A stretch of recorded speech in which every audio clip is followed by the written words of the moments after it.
From primal assays alone, coupled with the development of the mine and public confidence in the continuance of effort, the stock had reared itself to $800 market value. I do not know that 1 ton of the ore has been converted into current metal. I do know that there are many lodes in this section that surpass the Sheba in primal assay value. Listen a moment to the calculations of the Sheba operators. They propose transporting the ore concentrated to Europe. The conveyance from Star City, its locality, to Virginia City will cost $70 per ton. From Virginia to San Francisco, $40 per ton. From thence to Liverpool, its destination, $10 per ton. Their idea is that its conglomerate metals will reimburse them their cost of original extraction, the price of transportation, and the expense of reduction, and that then a ton of the raw ore will net them $1,200. The estimate may be extravagant. Cut it in twain, and the product is enormous, far transcending any previous developments of our racy territory. A very common calculation is that many of our mines will yield $500 to the ton. Such fecundity throws the Gould and Curry, the Ophir, and the Mexican of your neighborhood in the darkest shadow. I have given you the estimate of the value of a single developed mine. Its richness is indexed by its market valuation. The people of Humboldt country are feet crazy. As I write, our towns are near deserted. They look as languid as a consumptive girl.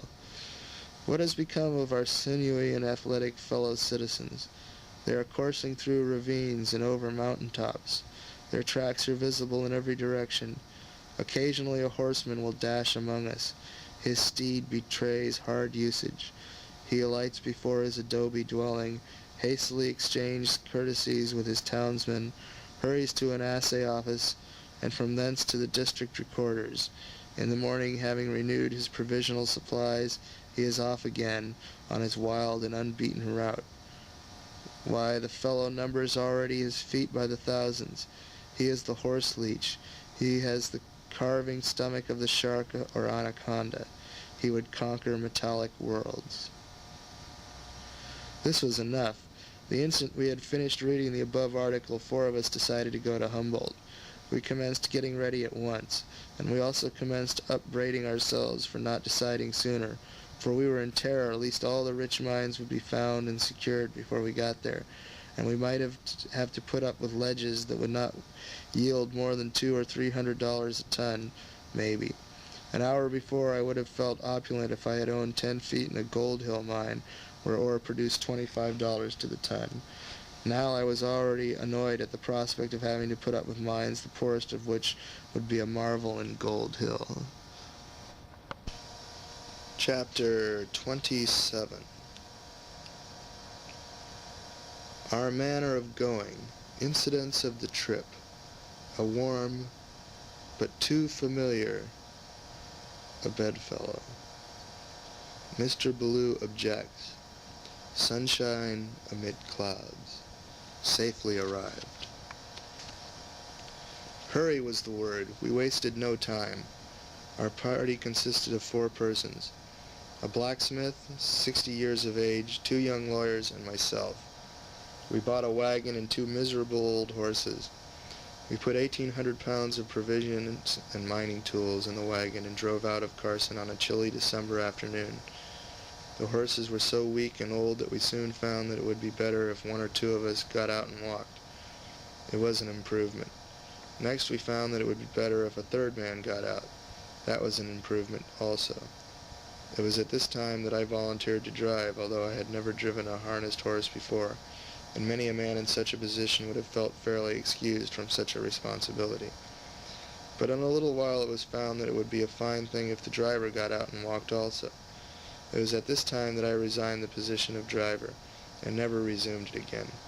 Within that hour we found that it would not only be better, but was absolutely necessary, that we 4, taking turns 2 at a time, should put our hands against the end of the wagon and push it through the sand, leaving the feeble horses little to do but keep out of the way and hold up the tongue.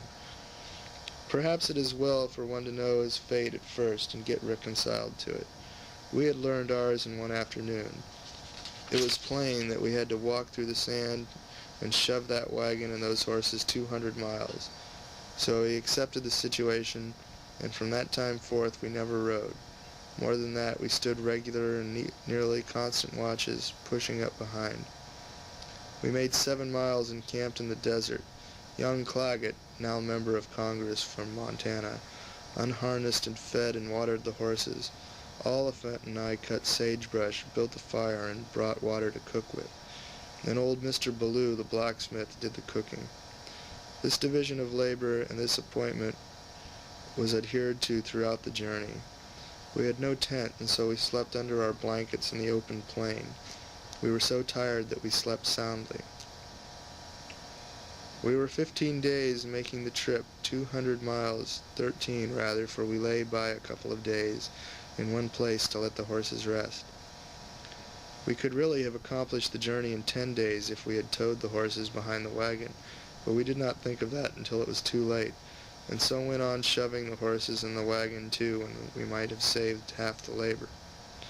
Parties who met us occasionally advised us to put the horses in the wagon, but Mr. Ballou, through whose ironclad earnestness no sarcasm could pierce, said that that would not do, because the provisions were exposed and would suffer, the horses being bituminous from long deprivation. The reader will excuse me from translating. What Mr. Ballou customarily meant when he used a long word was a secret between himself and his Maker.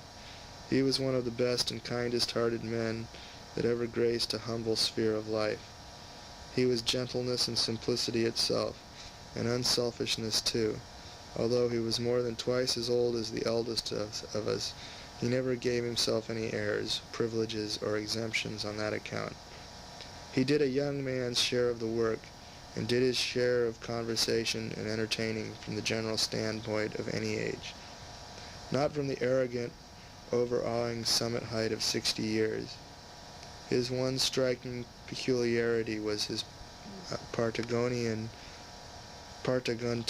fashion of loving and using big words for their own sakes, and independent of any bearing they might have upon the thought he was proposing to convey. He always let his ponderous syllables fall with an easy unconsciousness that left them wholly without offensiveness. In truth, his air was so natural and so simple that one was always catching himself accepting his stately sentences as meaning something, when they really meant nothing in the world. If a word was long and grand and resonant, that was sufficient to win the old man's love, and he would drop that word into the most out-of-the-way place in a sentence or a subject, and be as pleased with it as if it were perfectly luminous with meaning.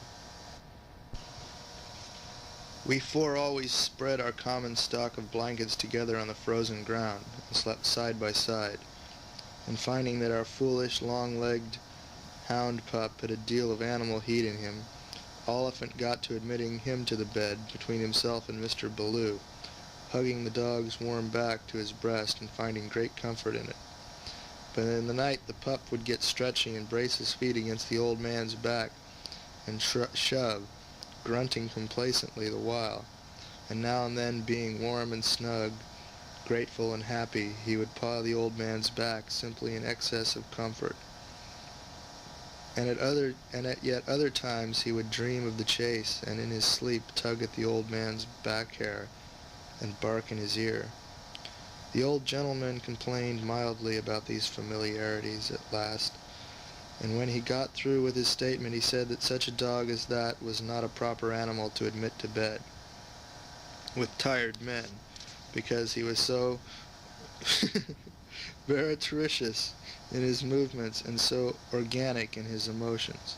We turned the dog